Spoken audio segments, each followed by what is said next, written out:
Welcome to Athletic Skills Podcast, the show where we help sports coaches and PE teachers learn how they can impact their athletes' movement and physical development in a fun, practical way.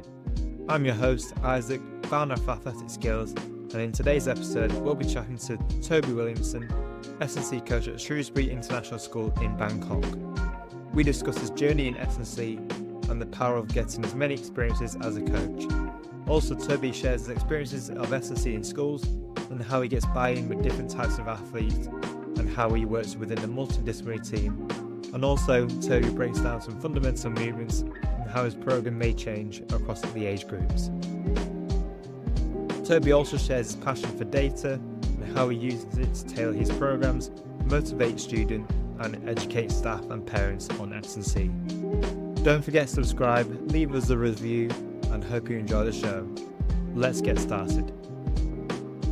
This podcast is brought to you by Brendan Chaplin Business Coaching. Brendan guides coaches and service-based entrepreneurs to deliver their best work, build a seven-figure lifestyle and performance business, and create a life of freedom.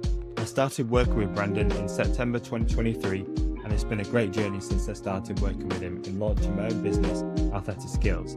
Brendan has been fully invested in me and is a great person to chat with, to share ideas, and has vast knowledge and experiences to share also. The reason I picked to work with Brendan is that he has done it himself, in launching businesses, and has a similar background to myself in S&C and wants to live a life that you want. If you want to speak to Brendan on how he can help create a life of freedom and guide you on that journey, get in touch with him by one of the methods in the show notes and DM him the word coach, and he will start the conversation. You won't regret it, and there's a good chance it might just change your life too. Hi everyone, welcome to the Athletic Skills Podcast. I'm delighted to have Toby on board with me, speaking from all the way from Bangkok. So thanks Toby for joining us. Nice pleasure. Good to be on. Nice afternoon for me. I just want to talk a little bit about your journey and what you've been up to and how you ended up in Bangkok to what you're doing now. Yeah, it's probably like a good few of us that ended up in coaching in some form or capacity. I played a lot of sport when I was younger, played rugby to a decent level, but my body was less willing than my mind was. So I picked up quite a few injuries, and I never really had much form of coaching or training in the world of S&C or strength until I was nearing college. So coming out of what would be sixth form age. And even then I was still very apprehensive. So I prolapsed the disc, L4, L5 in my lower back, and the typical cliche of very worried about lifting weights and all the things around that. When now I look back, a lot of the injuries that came from that, or as I moved up and got older playing sport, as a result of not strengthening myself from that lower back injury.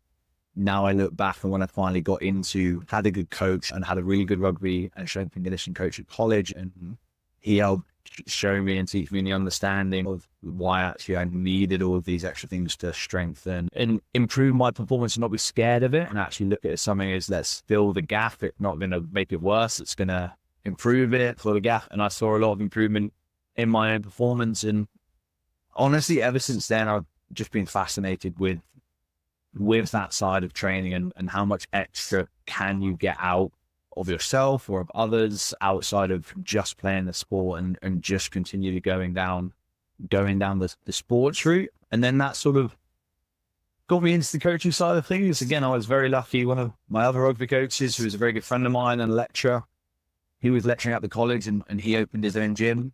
And so the coaching role with him, started working with, he had a youth athlete development program. So we just got reintroduced some coaching alongside him of that, shadow him and mirror him of that. And I think that's where I started to see the gaps in maybe something that I'd missed and didn't have growing up. I actually found that I really enjoyed that side of it and being able to help fill those gaps, and whether I could make a small little difference to prevent someone getting injured or help them back from injury. Really started supporting that with that even more. So from there, decided to go to university, do strength and conditioning. Alongside that, I was working with Marlow Rowing Club and as a freelance strength and conditioning coach, various different populations. And then I came out of university and went straight into the role at Wellington College. So I ended up as head of strength and conditioning at Wellington. And that was learn quickly, learn on your feet. Very lucky in that role as well. Wellington had really good connections with Harlequin, with England Hockey, London Irish. And so I got to know a lot of those coaches very well, very quickly. So we had boys and girls in their academies and their setups. So I was very fortunate to be exposed to a lot of really good coaches working with youth athletes as well. So I learned a lot in the 2 or 3 years that I was there. And then, enjoyed that. And then COVID is what COVID is. And that sort of threw lots of different spanners in the works. And for me and my girlfriend, we decided that we'd always look to working abroad, being somewhere else, trying something different. And I think it was about the third lockdown in the UK. We were like, this is it. We're just going to look and see what's out there. And we actually were thinking maybe 2 years in the future. And the night that we went to look, she's a PE teacher, we went to look, and a job out in Bangkok came up, and we were like, let's apply for that one this year. And then about a month later down the line, she'd accepted that role in Bangkok, and the job at Shrewsbury, where I am now, that came up to work in strength and conditioning in another big international school out here. So in the space of about 2 months from making the decision that we might look at moving abroad, we were both signed contracts and telling our respective head teachers that we'll be finishing in the summer and moving out to Bangkok. And I'm now 3 years down the line out here in Bangkok, growing program and lots of new things and different challenges that didn't necessarily face in the UK when it came to strength and conditioning, but definitely what so far been a really cool journey. So that's a brief synopsis of the whirlwind from broken athlete, let's say, but hopefully trying to do my bit. I mean, others are less broken or can help them out performance-wise. Actually, I've spoken to a few people recently, and a lot of people, their driving or enthusiasm for their role now is around the problems they had as an athlete or as a student. So like you said, as a broken athlete, that's driving you towards your passion in S&C and helping athletes who were your age when you were a broken athlete have a better service. So it's quite a common theme, I think, around a lot of people into what they're doing now. Definitely, yeah. I think there's, particularly in our industry within just strength and conditioning, it is such a fast and growing field. I think there's big pros and cons of that. So for me, it's just a case if I can start to feed that down into some of the places where I'm able to have access to and able to make a difference. And hopefully for me, it's just the longevity of younger students, younger athletes nowadays. If I can give a little bit back that enables them to enjoy it for that much longer or to that much more of a degree in terms of performance or to whatever level they want, then for me, that's a real drive, of course, behind it. Also that you mentioned in your background was around how many different experiences you've had across different sports and working with different coaches and also different environments. So I can see quite a big power in terms of learning and also transfer to your actual coaching. So any like for example, a sports coach who just coaches in cricket or tennis, or a PE teacher just coaches in one different sport or one type of athlete, can you recommend also for them to go into different areas to learn, and then also is there a transfer that will apply to their sport as well? Yeah, hugely. I think my background is rugby, and I played rugby growing up, and then, like I say, I ended up working with rowing teams. And so when I was doing that, just learned about how they approach like the energy systems and the technical versus the tactical, or not technical versus the physical, rowing sense, to then working with good level rugby players, now moving out to Asia, and it's football, basketball, volleyball are the dominant forces that we play now in the UK. It was cricket, hockey, netball, rugby. Just the differences in the domains there. And what I've actually found is we played a lot of sevens rugby in Wellington as well, and the crossover between 11s football and sevens football here, or sevens versus 15s, and how we manipulated pitch sizes, dimensions and drills in rugby, and how that can relate to how we do it in football. It's been really interesting to see and see, learning and understanding a new game. In my head, I'm a games player, I've always been a games player, but then if I look at it, I never played a competitive game of basketball in my life. And then it's cool. You need to now go and learn what basketball is and how we play it, because our school it's one of our major sports. So for me, it's been really interesting just to get out there and see the different ways, even they structure. Like our basketball coach is a really big believer in a lot of the warm-up things, and we do, he lays on top of the skills, and that's how he starts all of his sessions. And he has a framework for building up through school. So it's been really interesting to see how we can fit the strength and conditioning side of things and prehab into his framework going up through the school years versus how the football do it. Again, a very similar but different framework, with it out on the pitch and they play sevens, tens, or sevens, nines, and 11 aside. So learning how they go about manipulating their training across the course of the season. It's been, really interesting to see all those different things. And I'd recommend anybody to go and just be involved in all of that. My background as well. I've been in cricket for 7 years. I was a strength and conditioning coach in cricket. And in the last year, since I moved away from that and I've started working a little bit in a school, I've learned so much around working in different sports, like sports I didn't even know existed, such as Omnikin. I never know what that sport was before I started school. I've learned more about netball, tennis, lacrosse, and working with different athletes. So I recommend working in different environments. So even spend a day or half a day working with another coach in a different sport, and you'll learn a lot, and that can transfer back to your sport as well. So that's one thing I'd recommend for any coach or teacher who's listening there. So let's talk a little bit around why you think S&C is important in schools. So what you're currently doing and your philosophy around that. I think, like I say, the industry of strength and conditioning is growing at a rate of knots. And like I say, I think there's pros and cons, but not just strength and conditioning. If you look at physical activity levels in adults or in adolescents, teens, moving up to adulthood, there is as many people going and getting gym memberships to Virgin Active or whatever it is, or going to classes or doing HIIT, or the explosion of higher options, fitness, sports as well. There's so many people that are moving into those as their general recreational physical activity. It's not necessarily five-a-side football on a Friday night or Sunday league of various different sports. And it's starting to not separate itself from PE, but become the bandwidth now is so large. So to be able to cover all of those things that the students want to do and are likely to do after school, I think it's vitally important now that we have people and programs in place to begin to expose them to that at the younger age, because otherwise their exposure's all going to be post-school or social media and YouTube, which now there's some unbelievably great resources out there on both those platforms, but there's also some not so desirable information on those platforms. Our big thing in at school, we have this sort of mission statement that we've come up with in the department, which is every single student should leave school with the ability to look after themselves to their desired level. Now, if they want to go to university in America and they want to look at getting a scholarship, we feel we should be able to provide them with the training, knowledge, and experience to at least have been exposed to it before they go there. On the complete other end of the spectrum, if someone just wants to lead a healthy, active lifestyle, and that means they want a gym membership at, like I say, a Virgin Active or somewhere like that, they shouldn't need to walk into there the first time after they've left school and have no idea what they're doing.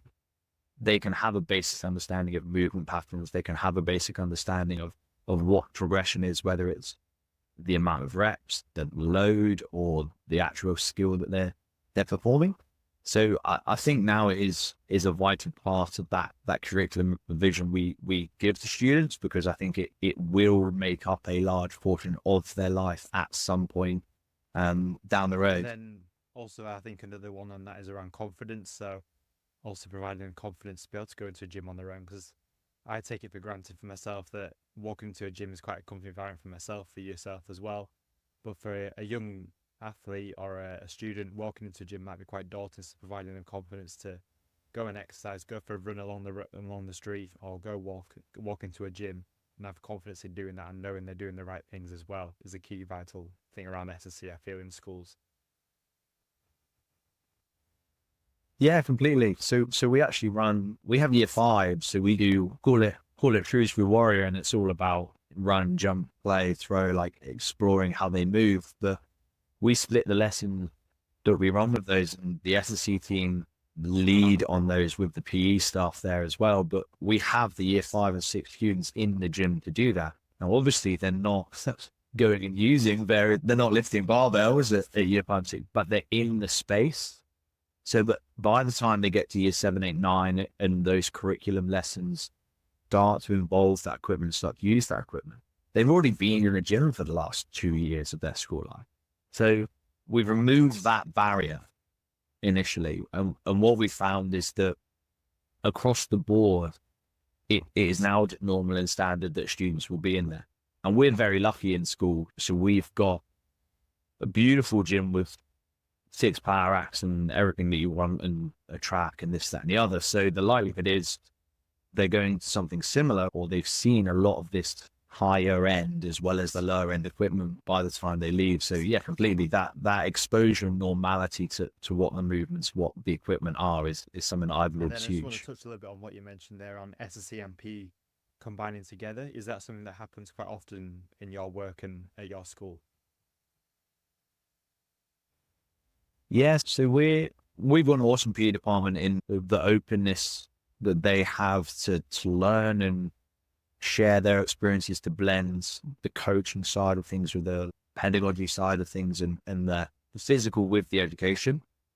So we run for year 5 and 6 the whole way through the school year. They have one lesson every 2 weeks. We run a 2-week cycle, one lesson every 2 weeks. They'll have a lesson in the gym, and that's led by the strength and conditioning staff with the teacher present. Years 7, 8, and 9, they will have a 6-week block. So every year they'll have a 6-week block in their curriculum where they're in. Now we have a yoga studio and a spin studio as well, so we're very lucky. So those lessons they rotate around spin or yoga or gym. So they get exposure to all 3 areas. So then once they start to move to year 10 and upwards, within their PE lessons, they can choose strength and conditioning or spinning or yoga as one of the activities. So the whole way through, we're exposing them and then slightly giving them more choices to what they want to do when they're in there. Now, when you get to 6th form as well, again, they have the options to come in, but in their 3 periods as well, they can come in and they have the choice of either doing their own program, but they have to show us first. And if we don't necessarily think it's great, we'll sit down and have a conversation with them. And if they want training from us, they can. And what we found is it's really cool because we're the strength and conditioning staff are leading those lessons, but there's generally speaking, a member of PE staff present.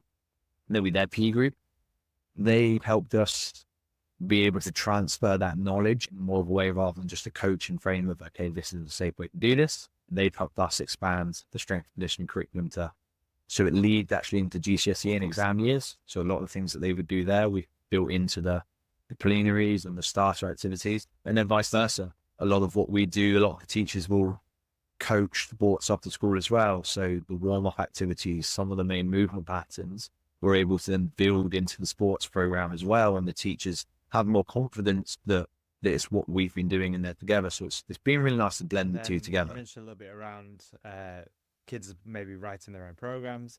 So I think, is that one way using them to get their buy-in, and they're also learning and educating themselves in S&C? Is that one reason why you do going down that?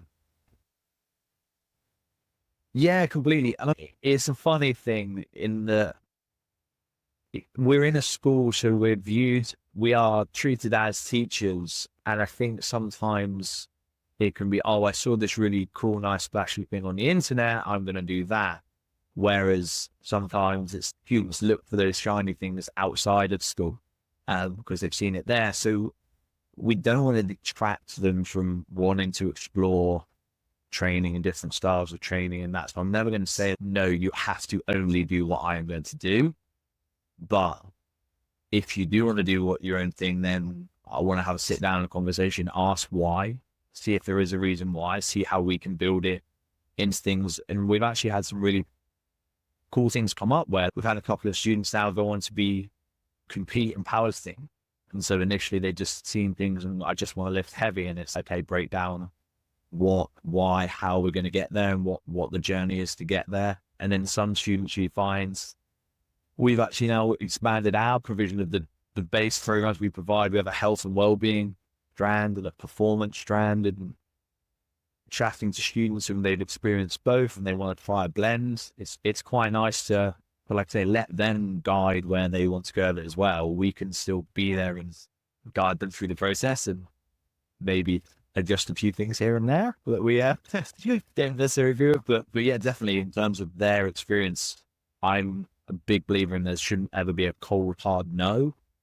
It's a discussion about, okay, how do we feel this is actually going to fit and best suit what you want to do, what I believe is safe and appropriate, and get to it as a combined decision rather than being dictatorial in what they do. Around the health and being side, and then also performance side, that's showing that SSC can apply to all different types of students. So whether that's someone that's just a goal of losing weight, or just general health and fitness or confidence, and then also someone that's going down an academy route maybe as well. So SSC can apply to both, but might be some slight changes there as well. Yeah, hugely. I think the difference, particularly over here, some of the myths and misconceptions of, like, say, strength training and lifting weights, particularly. I'd say over here, some experience over here is that they're way more acceptant of it, and it's, yeah, that's what we need to do. We know we need to do that. Let's go. And then the other side of things is, oh, I shouldn't do that. It's bad for me. Lifting weights is bad. It's going to stop my growth. And the cultural differences over here as well. We even played with the idea of, do we change like what the name of my role is and what the facility is? Should it say strength in the title, and should it be strength and conditioning? Is it athletic development? All of those conversations. And then it was more of a case of, right, rather than trying to dress it up in different ways to people, just make sure we have those open conversations and say, look, this is what it is. Come and ask me, come and talk to me. Don't just look at it as, oh, that's that. And I'd say across the board, generally speaking, and this is where as well, like I said, we've got a fantastic PE team. They're fully on board as well. We seem to have been able to develop a good culture around the gym and remove a lot of those myths and misconceptions. So I agree as well. There's a lot of myths around youth FSC, especially around gym and lifting weights and what age you maybe should start going about that. So firstly, a bit a while ago, you said around year fives going into the gym. Is that year five same as the UK year fives over there in terms of age groups? Yeah. Yes. I think a lot of people may be thinking that's might be a surprise for them seeing them that age group going into a gym.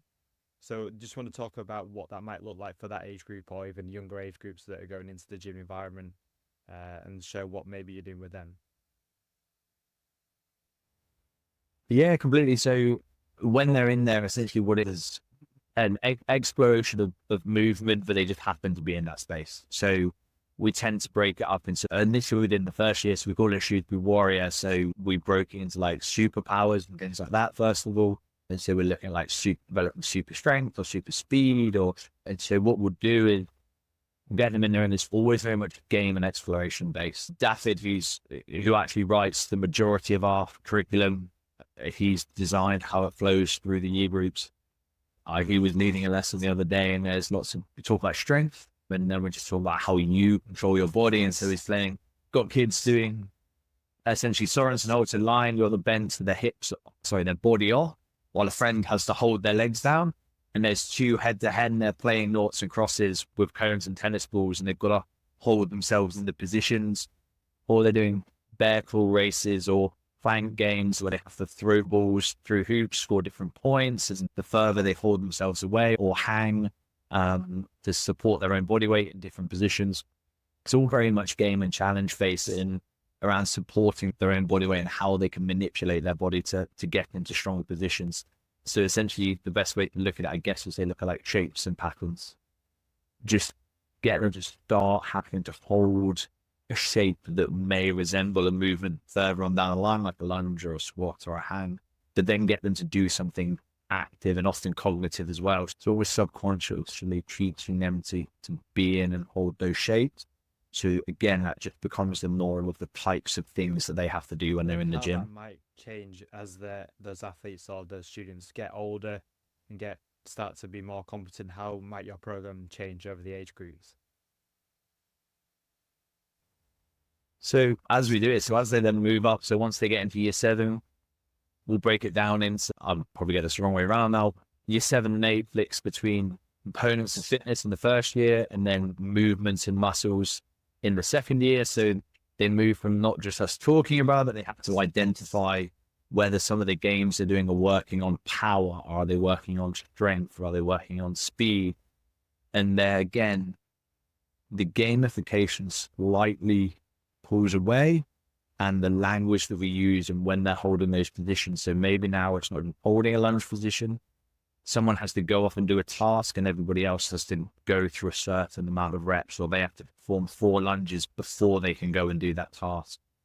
Then in year 8, it becomes a little bit more structured. So it might be like game, minute of 1 or 2 exercises, and then back to a game. And then year 9, and we start to put it into a structured program where we actually do a 1x20. So all those movements that they've been doing, we then start to say, okay, this week you're going to do, it's actually going to be a split squat, but you're going to hold a dumbbell and we're just going to do 20 reps. And that's all it is. But then week 2, okay, you're now going to do it, but you're going to do a slightly higher weight, or you're going to have now do it rear foot elevated. And so that's when we start to have those conversations about what progression is. So each year, each 6-week block has a different focus, from just holding positions and starting to hear some of that language to identifying what some of those movements in those muscles are, identifying what types of component of fitness they are, to then in year 9, before they go into year 10, they're actually putting all of those things together. They get given a program sheet and they have to start filling it in, what weight they used, what movement variation they did. And then we'll put like a question at the bottom as like, how have you overloaded, or how have you progressed this week? And they have to identify whether it's volume, intensity, complexity.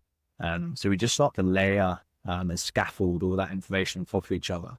Like I say, again, with the idea of by the time they get to year 10, they can either comment and they've got a good understanding. If they wanted to, they could write their own session, or they could write that whole block, or we can provide it or give them options. But also, once they go into GCSE and exam levels, they already have been exposed to and heard components of fitness for the last 2 years of their school life. They've already had to start identifying and recalling the muscles that are used in those things. So yeah, we just try and framework it and structure it on top, all from those positions that we initially held in year 5.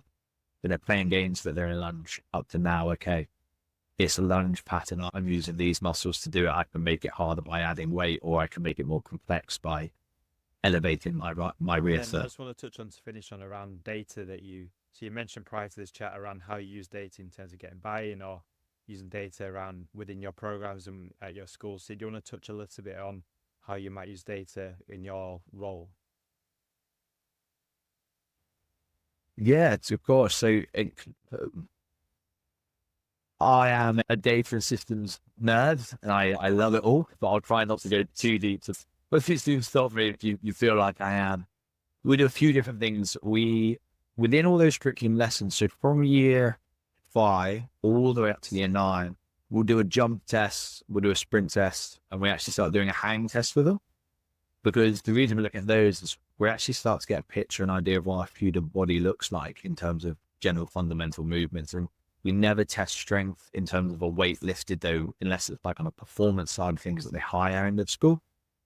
So that again starts to get them to have buy in their own performance. What we do with that, we never actually show them anybody else's results. It all gets recorded. It's all done as a challenge. And then they can go and log onto a dashboard with their school email, and it shows their progression in the jump over from year 5 all the way up to year 9, and they can start to have ownership on their program.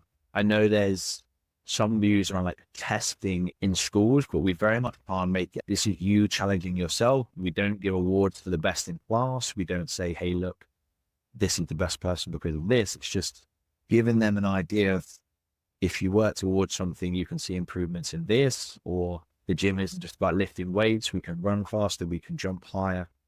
But what we've also done in that is being able to build up an entire profile of our student body and how it's changed over the years, particularly coming out of COVID and looking into moving back into sport. What does our student body look like? So we found out here in Asia, our jump, very good. Like against the norm, we have very good locomotion and sprint times coming out of COVID were not the best. Also, like hangs and pull-ups, so like just a dead hang maximum time. Coming out of COVID, it was like Bangkok, like you're in condos, you're in apartment buildings. They hadn't been outside and played for 2-3 years in COVID. So in our first year, we started doing the HRE. In year 7, I think we had 3 students that could do 1 pull-up. And I think the cohort that had just gone through with over 30, it was around 25 to 30. I can't remember if it was over 25 or over 30 students who can do at least 1 pull-up. So we can actually see now as well, is our program working in terms of improving the fundamental patterns and physical qualities of our students. Now, we then on the flip side of things in the performance route, and this is slightly going away from PE and more into specialists of S&C, we do GPS our varsity teams, and we GPS track our U15s, and we don't normally do our 13s, but if they're free, we would, and we get picture. The reason we do that is because, as I alluded to earlier in the difference of different coaches and how they manipulate things and that, we actually looked at the difference of school sport. Now you might just go, season 1, I'm going to play football. Season 2, I'm going to play touch rugby. There's actually nearly 80% more accelerations and decelerations in a game of touch rugby at the same age group here in school.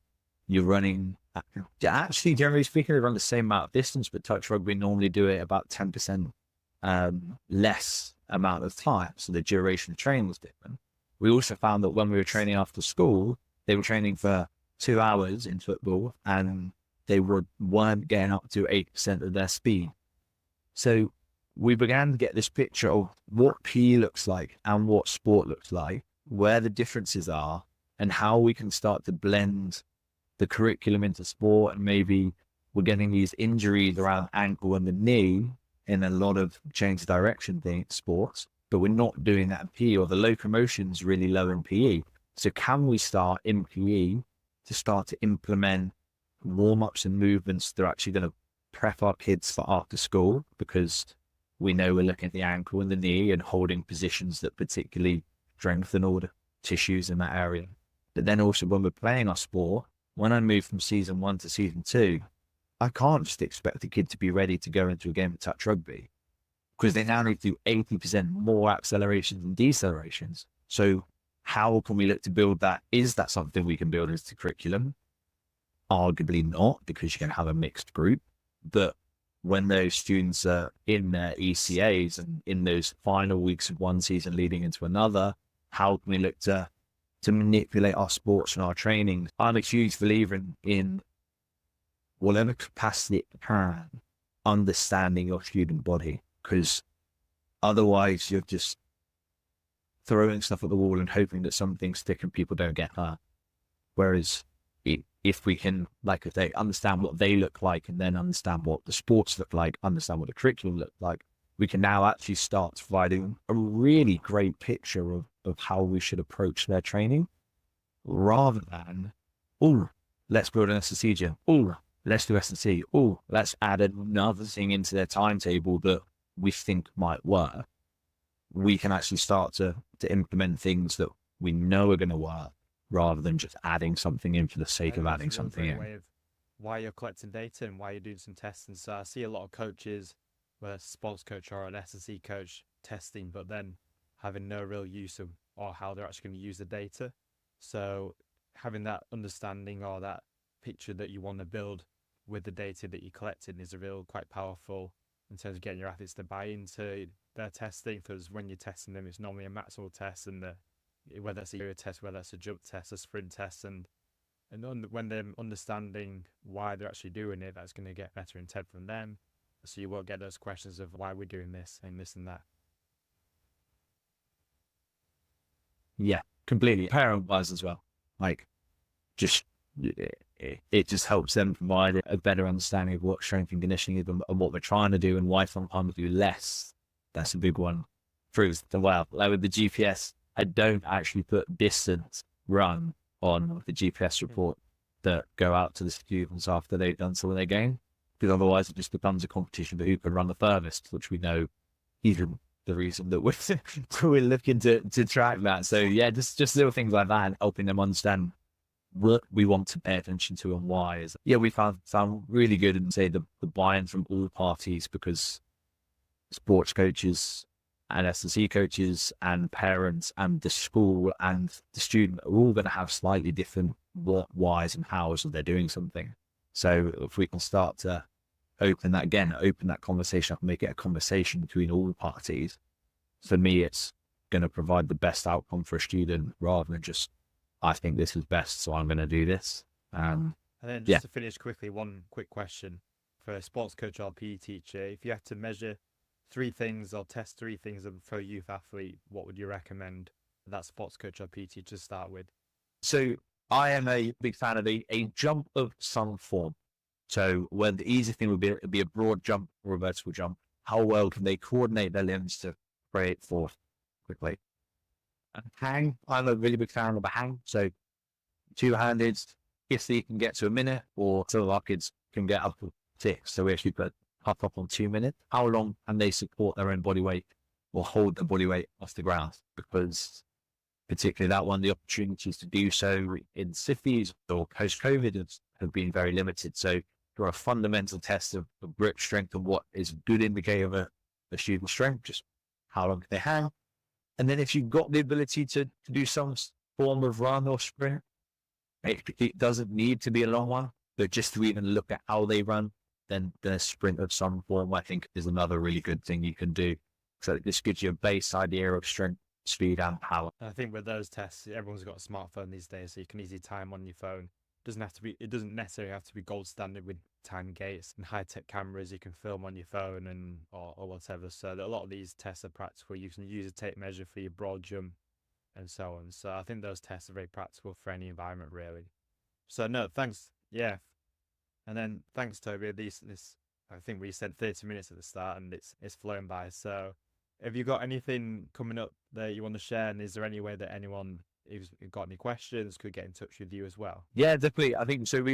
There's a few things actually coming up, hopefully soon for the next academic year, where we're looking at being able to put out and package a lot of the information we've actually just talked about and provide templates for people to be able to actually start to analyze that data that we've talked about, but without having to be a sports scientist. I put quite a lot of that stuff out normally on LinkedIn and Instagram. So on LinkedIn, just search for Toby Williamson. I think there's a bit of an old photo now of me kneeling down by a jump mat, but I'm more than happy to anyone send me a message on there. Instagram as well. It's Strength Coach Norse. The Norse being because, as you can tell, if you get me talking about it, I could go on for hours.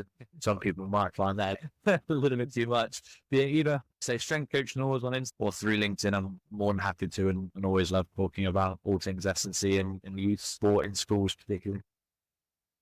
Perfect. Yeah, and I'll put those in the show notes for anyone that wants to get in touch to be able to find them in there as well. But thank you very much for your time, and hope you have a good evening in Bangkok, and look forward to speaking to you soon. I'm sure we'll get you back on again. Oh, no, appreciate you having me on, and love what you're doing with getting all kinds of different practitioners on. I think it's really good. Thank you very much, Toby, for your time. Speak to you soon.